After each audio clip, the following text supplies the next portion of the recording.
Chief election commission की तैनाती पर इमरान खान साहब का एतराफ इस वक्त बड़ी खबर बन चुका है।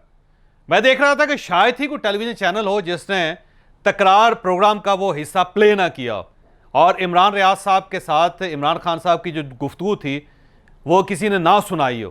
तो आपको याद आने के लिए मैं दोबारा सुना रहा हूं कि इमरान खान साहब ने उसमें कहा क्या था। आप वो देखें। पहले तो मैं सिकंदर सुल्तान का बताता हूँ बना कैसे। उन्होंने इसका सिकंदर सुल्तान का नाम दिया, मैं तो इसको जानता ही नहीं था। उन्होंने कहा हम गारंटी लेते हैं इसकी कि ये न्यूट्रल रहेगा।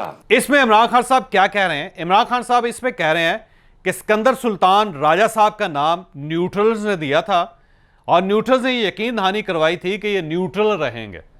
तो ये पहला एतराफ़ है इमरान खान साहब का कि जिसमें वो एतराफ़ कर रहे हैं कि बड़ी बड़ी तैनातियां मुझसे किसी और ने करवाई थी। बहरहाल उनसे बार बार ये पूछा जा रहा है कि ये कौन न्यूट्रल था, किसने नाम फ्लोट किया था और किसने आपको ये यकीन दहानी करवाई थी कि ये न्यूट्रल रहेंगे, उसका नाम तो बयान करते हैं। तो इमरान खान साहब या पीटीआई उसका नाम बयान नहीं कर रही। लेकिन इसको छोड़ दीजिए कि किसने कहा था, किसने करवाया था, किसने किया था, क्यों करवाया था, क्यों किया था। आप इस सारी चीज़ को एक साइड पर रखते हैं। अब सवाल यह है कि इसका मतलब यह हुआ कि प्राइम मिनिस्टर साहब ने यह एतराफ़ कर लिया कि ये एक डमी प्राइम मिनिस्टर थे। ये एक ऐसे प्राइम मिनिस्टर थे कि जो अपनी रिट खो चुके थे और उनसे इलेक्शन कमीशन जैसे ओहदेदार के लिए भी कोई और ये कहता था और वो उसको मान लेते थे। तो क्या इसको तस्लीम कर लिया जाए? अब सवाल यह है कि आप मियां शहबाज शरीफ के ऊपर इल्ज़ाम लगाते हैं कि ये बूट पालिशिया। आपने उनका नाम क्या रखा हुआ है? आपने नाम रखा हुआ है चेरी ब्लॉसम। यानी आपका हर रुकन ये कहता है कि चेरी ब्लॉसम। और उसके पीछे इल्ज़ाम क्या लगाया जाता है? इल्ज़ाम ये लगाया जाता है कि इनको किसी और तरफ से भेजा गया है या ये बूट पॉलिश कर करके यहाँ तक पहुँचे, ऐसे ही कहा जाता है ना। और जबकि एतराफ़ आप कर रहे हैं कि चीफ इलेक्शन कमीशन का तयन भी किसी और ने आपसे करवा लिया था। मैं हो सकता है कि चलें क्योंकि आपने न्यूट्रल का नाम लिया तो न्यूट्रल तो आप किसी एक ही खास ही अदारे को कहते हैं। तो इसका मतलब ये तो नहीं हो गया कि पुलिस ने आपसे करवा लिया हो या चीफ सेक्रेटरी पंजाब ने आपसे करवा लिया हो या आज़म खान साहब ने आपसे करवा लिया हो या फिर वजारत खारजा ने या वजारत दाखिला ने आपसे करवा लिए। वो सारे चैप्टर ही साइड पर रख लिए। अब अगर इसको मान लिया जाए कि आपने ये काम वाकई ही किसी और के कहने पर कर लिया है क्योंकि आपने एतराफ़ किया है, तो अब बाकी काम जो है, मसलन हफीज़ शेख साहब को किसने आपको ला के दिया था? यानी असद उमर साहब वज़ीर ख़जाना थे और वो परफॉर्म नहीं कर पा रहे थे। वो IMF के साथ मुज़ाकरात भी नहीं कर पाए थे और उस वजह से पूरी मैशत का जनाजा निकल गया था। तो अल्टीमेटली वो कौन था जिसने हफीज़ शेख साहब को राज़ी किया और वो आए और उनको वज़ीर ख़जाना बनाया गया?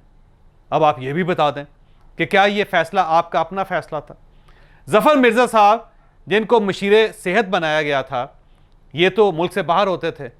अब आप ये भी एतराफ़ कर लीजिए कि ज़फ़र मिर्ज़ा को कौन लेकर आया था और किसने उन्हें मशीर सेहत बनाया था और वो वजारत सेहत को किस तरह चलाते रहे और ठीक चलाते रहे। क्योंकि इनसे पहले आपके जो वज़ीर सेहत थे वो आमिर कियानी थे और उन पर इल्ज़ाम लग गया था कि उन्होंने फार्मास्यूटिकल कंपनी से 2 अरब रुपए लेके दवाइयों की कीमतों में इजाफा कर दिया था और इतना वहाँ पे क्यास और कन्फ्यूजन पैदा होगी, क्राइसिस पैदा हो गया था कि अल्टीमेटली ज़फ़र मिर्ज़ा साहब को ला के हुकूमत के हवाले करना पड़ा। तो आप ये बता दीजिए कि ज़फ़र मिर्ज़ा साहब को कौन लेकर आया था और किसने वहाँ पे बिठाया था?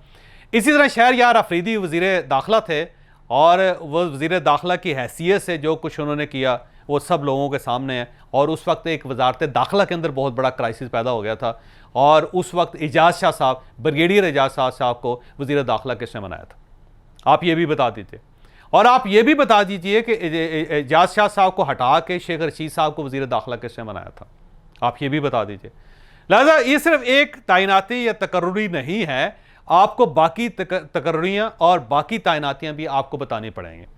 आपको यह भी बताना पड़ेगा कि श्री मज़ारी साहिबा की वजह से ईरान के साथ पाकिस्तान के तल्लुकात कितने ख़राब हुए थे, अमेरिका के साथ पाकिस्तान के तल्लुकात कितने ख़राब हुए थे, UAE के साथ पाकिस्तान के तल्लुकात कितने ख़राब हुए थे। और आपको यह भी बताना पड़ेगा कि शाह महमूद कुरैशी साहब ने जब सऊदी अरेबिया के ख़िलाफ़ बयान दिया था तो उसके नताइज किसको भुगतना पड़े थे। आपको यह भी बताना पड़ेगा कि आपके एक मशीर आपके साथ गाड़ी में बैठे होते थे और जब सऊदी अरब के वली अहद आपको एयरपोर्ट पर छोड़ने के लिए आए थे तो वो गाड़ी के अंदर वो थे, आप थे, वली अहद थे और वो साहब थे और उसके बाद वो इंफॉर्मेशन ईरान तक पहुंच गई थी। आपको ये भी बताना पड़ेगा। और आपको ये भी बताना पड़ेगा कि आपने अंकरा में तैयब अर्दगान साहब के सामने जो सऊदी वली अहद है उनके बारे में क्या फरमाया था, और तैयब अर्दगान ने जाके सऊदी वली अहद को ये बता दिया था, और उसके बाद पाकिस्तान का रिलेशन कितने ख़राब हुए थे और वो रिलेशन किसने ठीक किए थे। और आपको ये भी बताना पड़ेगा कि जब यूएई आपको पैसे देने के लिए तैयार नहीं था, सऊदी अरेबिया ने अपने $1 बिलियन वापस मांग लिए थे, तो वो पैसे लाने के लिए किसको आपने भिजवाया था। और आपको ये भी बताना पड़ेगा कि जब आप यूएनओ से खिताब करने गए थे तो किसने अपना जहाज़ वापस मंगवा लिया था और उस क्राइसिस को किसने निपटाया था। और आपको ये भी बताना पड़ेगा कि वो कौन सी शख्सियत थी जिसकी वजह से चाइना के साथ आपके हालात ख़राब हो गए थे, और बाकी जो मशीर सलामती का जो मशीर था वो आपको किसने दिया था। तो बेशुमार ऐसी चीज़ें हैं, बेशुमार ऐसी चीज़ें जिनका आपको एतराफ़ करना पड़ेगा। लिहाजा अगर आप ये समझते हैं कि सिर्फ न्यूट्रल्स ने आपसे सिर्फ एक ही काम करवाया था और वो काम गलत हो गया था, तो बाकी जो काम है और जो जहाँ पे परफॉर्मेंस बेहतर थी, तो आपको वो सारी चीज़ें भी माननी पड़ेंगी। तो अब एक आखिरी सवाल आपसे ये है कि अगर ये मान लिया जाए कि वाकई ही सिकंदर सुल्तान राजा साहब को न्यूट्रल्स के कहने पे आपने तैनात किया था, तो फिर आप ये बताइएगा कि सबसे ज़्यादा बूट पॉलिश किसने की है? क्योंकि ये भी तो एक सवाल है ना। कोई इस तरफ से हो सकता है ये जो नई गवर्नमेंट है ये भी कोई तैनातियाँ ऐसी कर रहे हों, लेकिन अभी तक इस हुकूमत के किसी शख्स ने ये एतराफ़ नहीं किया कि हमने किसके कहने पर किसको लगाया। लेकिन आप तो एक साबिक प्राइम मिनिस्टर थे और आप ये एतराफ़ कर रहे हैं कि मुझे न्यूट्रल्स ने कहा था कि सुल्तान सिकंदर राजा को आप चीफ इलेक्शन कमीशनर बना दें, तो मैंने बना दिया। तो आप तो एतराफ़ कर रहे हैं। तो फिर अगर किसी की बात मान के बड़े बड़े फैसले करने बूट पॉलिश है, तो फिर मेरा ख्याल है बूट तो आप ही पॉलिश करते रहे हैं। मैं सख्त अल्फाज इस्तेमाल कर रहा हूँ, लेकिन फिर तो आपको ये सारी चीज़ें माननी पड़ जाएंगी। तो मेरा सवाल ये है कि फिर किसने ज़्यादा बूट पॉलिश किए। तो मुकाबला तो अब इस चीज़ का है कि बूट पॉलिश में कौन किससे आगे निकल गया।